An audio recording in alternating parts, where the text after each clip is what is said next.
But yes, we still love it. Vampire Olivia Rodrigo. It is 8:15. Okay, we are live from Ronald McDonald House, and we're delighted to be joined by Sarah Naylor. Sarah, how are you? I'm good again, nice to meet you. You are a part of the wellness programme We've Got You. Can you tell us a little bit about it? Absolutely. So I come in on behalf of Donna Riley People and Wellness and deliver facials, nails, bit of counselling, bit of love to the families here at Ronald McDonald House. Just to make them feel a little bit normal and bring normal back into their life, so they don't get a chance to look after their own eyebrows, look after their skin, get their hair blow dried. Sometimes a Reiki girl will come in and do a Reiki session. There's play therapists come in, and like, it's just, Ronald McDonald House is normal for them because they're living in such a crazy world at the moment. And when they come in here, everybody in here is so happy and so welcoming, and it just feels like home for them. So I just come in like a little personal beautician and give them a little bit of love.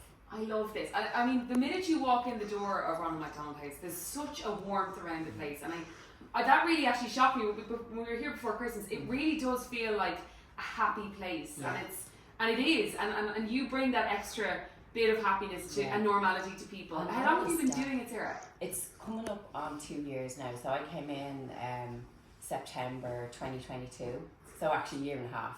But actually that's exactly what happened to me. I came in and I delivered facials that particular day, and I remember the women, and there was actually one of the teenagers from the hospital came over as well, and I remember working on them, and I went home and I cried for 2 days.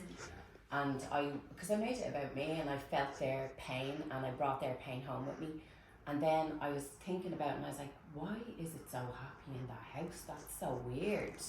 But they need happiness in here so that they can feel normal. And like, when they left me having their facials done with me, they were going over and talking and chatting and having the laughs with Jenny, and I was going, there actually is room for fun and laughter, even though they're going through such dire circumstances. And normality. And I think when we all go to get our hair done or our nails done, we love to just have the chats about anything and everything. But I mean, you kind of act like a bit of a therapist as well, I suppose, for the families. Absolutely. One of the ladies the other day, she was saying that she feels like she has to retract from all of her friends to conserve her own energy, and she didn't want to keep talking about the pain that she's going through or the disease that her child is going through at the moment. So she lay on the bed and she said, I'm not going to talk about it. I'm just not going to talk about cancer. I'm not going to talk about cancer. And she's like, is there something that you can tell me about? Tell me what's happening in the outside world. And I was like, well, wait, and I'll tell you what I was watching.